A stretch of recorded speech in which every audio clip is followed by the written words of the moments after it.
question. Figure it out. Okay, why it's not going to come over, that's not great. But I don't need it, but I love it. Forget it. Like, on your... It's got Bluetooth off. Oh, I just got it as it turned off. Every time this thing's that. I'm shaking it.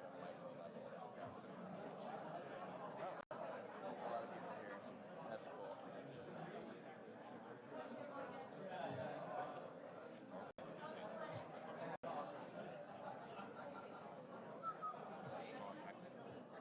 No, pretty weird. Do you want to try to connect one?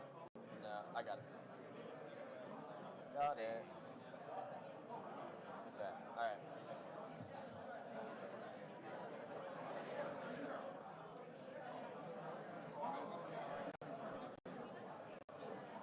All right. Up next, we now have Morgan and Noah giving a talk on unlocking RFID security.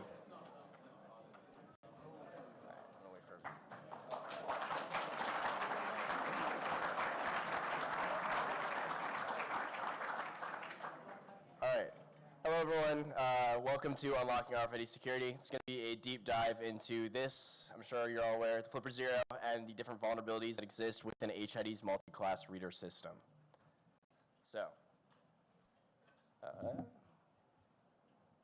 I am Noah. That's me up there. I'm a student at GCU. That's pretty much it. Yeah, I'm Morgan Hunting. I'm also a student at Grand Canyon University. We're both studying cybersecurity and set to graduate pretty soon. So just to get the kind of fun legal stuff out of the way, everything that we've talked to you guys about today, we sent a paper to HID about 7 or 8 months ago, and then resubmitted it because they said that wasn't really anything. About a month ago, and they came back to us and said that this was already known, and they had a paper published on kind of what to do that was actually published in January of this year. So, they do know about this kind of stuff. All right, let's start getting into fun technical information here. We'll start with this is basically table contents of the different types of security that HID employs within their reader access control system. We have 5 different main types here. There are a few more, but they're not super important for today's talk. You have low frequency, iClass legacy, and then you have iClass Elite, which is building off that. And then moving on to the iClass SE systems, which is the currently used system introduced in about 2011. Ironically, still 13 years old, and people still use it pretty consistently. Standard security key 1 readers, and then standard security key 2 readers. There is a difference. So, moving on to standard low frequency RFID. I'm sure you're all aware of this, but we'll go over it anyways for context. This is going to be beginner, intermediate level talk. This is one-way, slow communication with the reader. It's unencrypted, really. It's just bytes. You can see them, or bits. And all these different types use some sort of wagon protocol, which is either between 26 and 37 bits. It can be more with some of the new extended formats, but essentially it's pretty basic. They literally patented it in 1974, so still used though sometimes, which is not a great idea. Then we have iClass, which is built on the Picopass card system. So this one is a big upgrade in security, I would say. We're talking authentication keys, diversification keys, a bunch of encryption keys. There's actually a bunch more that aren't in this, but for the purposes of today's talk, again, looking at more high-level overview, it's built on 13.5 megahertz, which is important to know because it's a lot faster communication. It allows the cards to store a lot more data. Which obviously allows for stuff like that diagram up there. It looks super fun, I'm sure. Lot of cool information in that. For the purposes of this talk, you don't really need to understand all of that, but we're going to look at block 0, which is the card serial number. We're going to look at block 3, and we're going to look at block 6, and I'll explain a little bit more in a second. So there are also 3 that are important encryption or decryption keys today that we'll talk about. First, it starts with the authentication key. This is effectively what effectively allows read-write of the card, but in essence, it's actually only used to calculate the diversified key. That diversified key is stored in block 3. The encryption and decryption keys, and these can either be DES or triple DES. In essence, they're all triple DES in any modern system. The actual keys that are stored on the chip in the reader, and then the command to tell the reader which to use is specified in block 6. There is also some fun code that we uncovered in block 6 that may have some disabling of the encrypted communication between the reader and the card, but we're not going to get into that much today because we just found it. We're not going to touch it in anything today. Then we have the diversified key, which is the key used for the actual authentication of the card. It's calculated by the reader, sometimes using the CSN and the authentication key, but with the standard iClass legacy, it's using just the authentication key and then putting it through a DES encryption. Then we have the iClass Elite program. So this is another upgrade to this, which a uniquely diversified authentication key. So this allows each individual site to have their own keys. So kind of breaks that whole, hey, we have one key for every reader in our entire lineup, which isn't the greatest practice. But in essence, we have this diagram as well. Again, something that probably won't really get into until we want to break it. But you basically take the card credential number and the high security key that's diversified for each individual facility that wants to use it, and then you put it through a bunch of fun algorithms, throw it in a 128 byte key table, gets rotated, and then throw it through a separate fortification algorithm, which then gives you a diversified key, which is very different from the original iClass legacy, as you can see up top there, where it literally just goes through a DES. So a little bit more security, right? They're learning. It's about 2008, I think, at this point. But again, all these protocols that we're going to talk about today are literally still often used, like very, very frequently used, and still considered top of the line sometimes. This is free and easy implementation. iClass Elite wasn't always free, as far as I'm aware, but HID, after the paper was published that we're talking about, they kind of made it like, hey, everyone can use this for free because obviously there's been some issues. And then there's that 120 by key table, like I said, just a stronger fortification algorithm. Then more information, the next level, iClass SE, which stands for SIO enabled. It's a new type of data wrapping technique that they employed with a secure identity object. This is like grossly simplified, by the way, but just for a high-level overview of what needed for the talk that we're talking about. They implement the secure identity object, and it utilizes triple DES encryption, but it's a new key.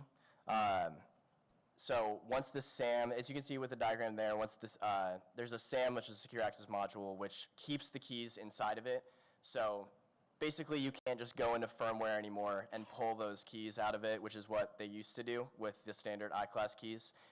Those are stored within a fun little secure access module. Looks like this. Very, very small, very cool. And it decrypts the triple DES data that you're looking at. It takes about 100,000 lines of code and then puts it into like 6 sometimes, depending on the size of the card. And then it carries the credential and the SIO information to the authentication key chip, and that authenticates with the credential and the access control payload there. So in order to take advantage of this, HID needs you to upgrade your readers most of the time. They added this secure access module so cards can be read on legacy readers, but when they initially came out with the technology, they employed key sets. So they employed the second standard key set, which was not leaked. For important context, the first standard key set was leaked in 2016 and is available pretty widely within the hacker community at another conference, not this one, but that one was leaked, and the new SE authentication key was not leaked. However, when they deployed the system, HID was like, hey, or the customers were like, hey, we want to be able to use our old credentials with this. And so they basically downgraded the security entirely and started to use the original authentication key, which had already been leaked for even SE communication, which is also not a great idea. If you have already leaked stuff and then you're going to go back to it, not the greatest idea, I would say. This is kind of a comparison of what the inside looks like. Like we talked about before, it's built on this Picopass card system. You have application. So on the far left, you're going to see a legacy iClass card that has all the important information is colored, by the way. Has the access control payload there, which stores like a PIN and a password and all that good information. And then iClass SR was a new implementation in between iClass Legacy and iClass SE, which allows a secure identity object for authentication with SE readers, as well as legacy reader authentication with the standard access control payload there. But because we know the triple DES read key for 6 through 9, we can basically see it in clear text, which is not a great idea if you're wanting to stop cloning from cards. But with the actual SE implementation, it uses just the secure identity object, which again is triple DES encrypted and the key has not been publicly available.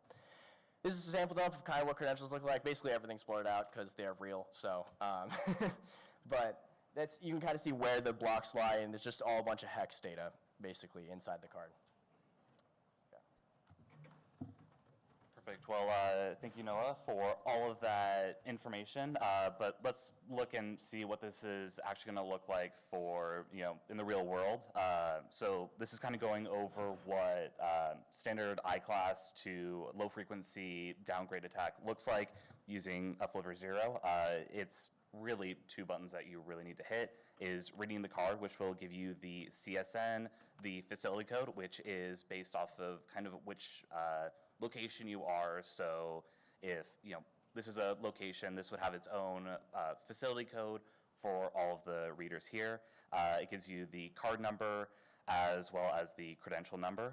Really all we need for this to downgrade it to a low frequency is just the CSN and the facility code. So this is encoded using a standard ligand authentication, and then as well as the standard 26-bit format, such as H10301, which we are using here. It's really 3 hex pairs for that low frequency. So if you know what the facility code is, you can enumerate those 3 hex pairs fairly simple. So there's not much security in that, unfortunately. And something I may have forgotten to mention before with low frequency, the standard wagon protocol only uses a facility code and a card number, and so that's just 2 bits of information. That's basically no information for authentication. There's no keys. There's nothing like that. There's no really encryption whatsoever. So with something like this, if you're able to look at someone's printed card credential or even get close enough to actually clone it, right, that's going to be an issue. But additionally, you're able to just see a card number and then brute force facility code. That allows you basically some level of credential access to the system. And while that's not super important modern day, because you don't want to just sit there brute forcing something for 100 seconds while you're actually actively trying to get into a building, so it's not super important in an actual practice. But what it does teach us is important information. It teaches us that HID uses across-the-board authentication with their readers. So no matter the encoding method of what you actually want to authenticate with, any of these multi-class readers will use all these different protocols in essentially the same manner. So the standard iClass card will have the same level of security as an LF card. Or there may be some other protocols that we're going to look at, like Elite or SE, and starting with Elite. So this utilizes something called a low-class attack. Shout out to Eric Betts for recreating the cipher. He did a lot of the great coding work on this. And this is all accessible using unleashed firmware on anyone's Flipper. That's kind of the point. It's very simple to do now. There's 2 parts to it. First, you're going to have to present the Flipper to an Elite keyed reader, and it'll collect about 18 responses from the reader, and then save it to a log. And once you have this log, you're able to connect the Flipper to your phone, something like that, and then run the data that you're getting from the reader into a cipher recreation, which then allows you to reverse engineer the high security key up there, which is different for literally every single place that wants to implement this. And when you're able to reverse engineer that high security key, then you're actually able to clone credentials and do things like that. And so once the key is found, you add it to the Elite dictionary path, you can run the attack against the card and then clone the credential. Then moving on again to SE, SEOS, SR, anything like that. For this, it gets a little bit more complicated. Like I said before, we don't have the triple des read key. We don't have the authentication key. We don't have these things because they're stored deep within memory. Hardware hackers have been trying to find standard key set 2 for years, which is the SE specific one. But we do have SK1. And if we have SK1 and a lot of multi-class readers use this, well, we can actually weaponize that secure access module. So if we can take only the triple des read key, which is written on here, and then utilize that in an application, we're able to essentially downgrade the access control payload that exists within the SIO wrapper, and then downgrade that to a standard Picopass card. So you might ask some cool questions like, isn't SIO tied to CSN? Which, if it's encrypted via a CSN and a key, then yeah, it's probably going to have the serial number somewhere in that encryption cipher. Well, once you actually are able to read the SIO payload, then you're able to, once you downgrade it to a standard access control payload, it's no longer tied to that information. So there's no check on it outside of the encryption, since they just assume that once it comes off the SAM, it's okay, it's good. This allows us to kind of exploit that a little bit, which if the Cedar app on the Flipper does this pretty well. You just read a peek. It's literally 2 buttons or 3 buttons. You read a Picopass, you're able to see the credential right away, and then save the Picopass card, and then clone that whenever you want to. It does populate the Picopass card with a bunch of bogus credentials, but that's not really important. And it kind of teaches us that a lot of the stuff in the card is not checked when it's presented to the reader. The only thing that's really checked is the access control payload. And another question is maybe, is an SE diversified? And if it's some level of elite, because elite and SE can work together, in this important context. When elite and SE work together, they're able to do the same attack on the same SE card, because once you've read the SIO payload, turned it into standard access control, then you're able to decrypt that in the same way that you were able to with elites. But the point of this is basically that all these attacks are stupid easy now. You basically need to understand none of what I just talked about in order to do this. So at one point, you had to do a bunch of super fun research. You had to know how to use a Proxmark 3 and a SAM module, which is, intermediate to advanced as they advertise in like their GitHub. If you have some experience with hardware hacking, I'm sure you've seen many of these in your days. I enjoy them personally, but you also could have used a spoofing card, which I don't know about everyone else in this room, but I cannot build that. I'm not that good. I had trouble soldering my badge the other day. So I don't think I could do that. If you can, props to you though. And you also had to have a pretty advanced level of knowledge. You had to manually do this all back in the day. And when I started this research, that was the point. These apps did not exist. Last year at CactusCon, still working on this research without the Flipper whatsoever. And now the Flipper implements all of that like that. So we kind of changed up the talk a little bit, obviously, because of that. This is some fun information that you had to know before. Take this, you don't even have to read it, but the point of this is basically just to say what you used to need to know. You used to need to understand a cipher. You used to have to understand actual reader authentication protocols. You used to have to understand elite ciphers and hashing functions, and then how you're able to look within reader memory in order to find the calculated key values. You had to understand the 128-byte key table and what the weak hash collisions were within the DES encryption, or the SIO channel, like the secure channel encryption keys, and how to create transport data. Stuff that I'm sure none of you wanted to figure out. I didn't want to figure out when I first started reading it, but then I got a little determined, so.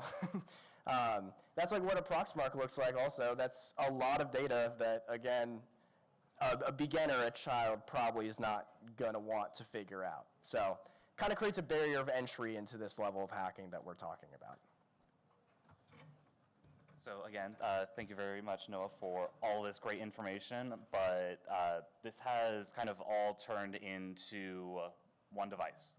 Again, Flipper Zero, which I know probably a lot of you know about, it really doesn't need any coding knowledge at all. It's a really nice and easy to use GUI of just saying, I want to read it, It does it, spits all the information that you need, and then does all of those hashing functions for you. And we did the math for this, and it should be able to read about 98.2% of all the readers that HID uses. So that's about 75 out of their 4,000 different readers. We got this number from their Excel sheet that they do have on their website for when you are wanting to purchase these as a business, which we will get into in a little bit. So you may be wondering, like, what are the implications? So it's the ease of compromise. It's super easy for a script kiddie now to buy one of these and then start using them immediately without any of that programming knowledge. And then it's limiting the effectiveness of all of the SK1 based readers. If you are just wanting SE, but you're also accepting these lower security, like low frequency or standard iClass, it's really not worth it to have that standard SE with those standard security 1. And then it's also the cost versus security trade-off. So what are you really willing to spend on security? Not everything is free. It's what are you actually going to pay for that? How much are you going to willing to do? And then some people who are in their businesses use these. You might be wondering, what should I do for all this? First one, just don't have an office. Really, I'll go home. We really don't need it, But for real, use standard key set 2.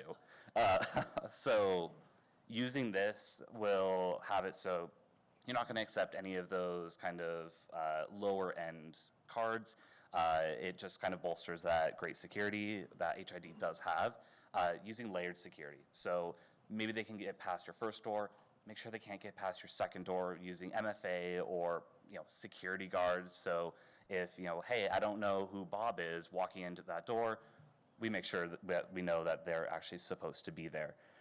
Another one is employee training. Let them know what this is. It's not that expensive. Let them know, hey, if you see someone carrying this, don't let them get it near your pocket. Like, come on, guys. We really don't need that. Number 4, if you really don't trust your employees, trust me, I understand, have them have an RFID blocker.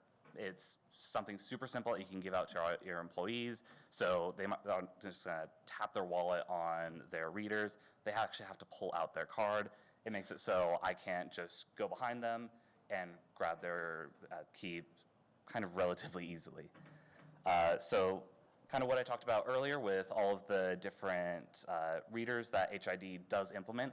This is actually a screenshot of their Excel sheet. So if you are wanting to purchase those standard key set 2, you're wanting to, hey, let's spend all the money that we have to purchase the best that we can.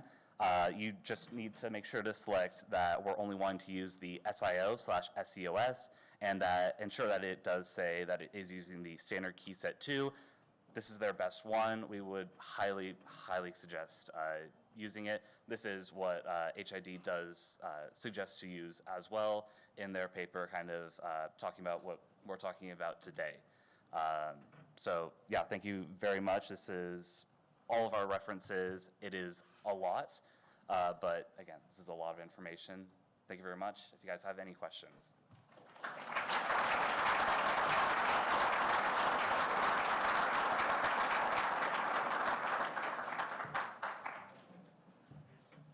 Any questions for us? A lot of convoluted information, I'm aware.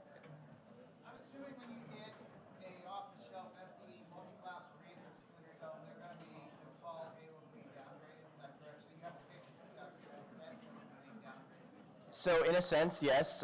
There's 2 types of those SE readers. An off-the-shelf reader may be configured via standard key set 1 or 2. The issue with that is that HID doesn't really advertise which of these is used in the reader on their website. You have to actually go through the Excel sheet. And the Excel sheet will tell you specifically which key set is used. And like we said, we only have 75 that actually use standard key set 2. So only 75 truly secure readers exist within their lineup. So the Excel sheet is really the best place to find that information. Yeah. Anything else? Thank you. Thank you. Anything else?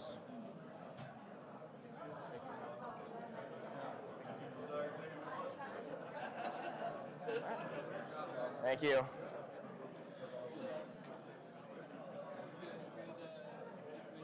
Thank you.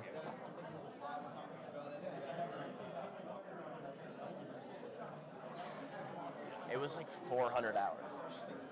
Not that easy. Thank you. That was awesome. Oh. Yeah, our physical security guys go, oh, that's why. Yeah. Yeah, Exactly. that's exactly why. Glad to hear it.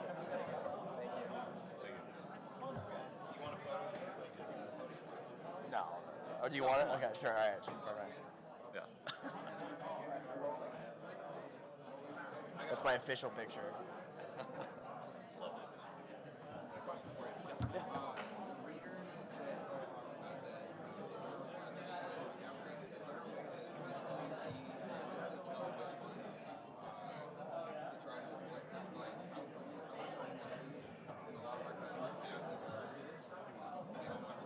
Good job, mate. Thank you. Nice to see how you fan around. Yes. Yes. It's yours? No. That's yours. Thank you. Good luck, you guys.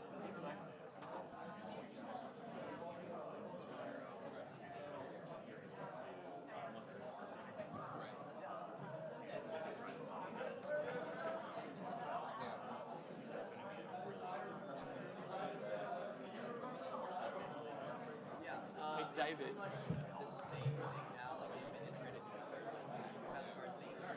Awesome. Good sound. So basically everything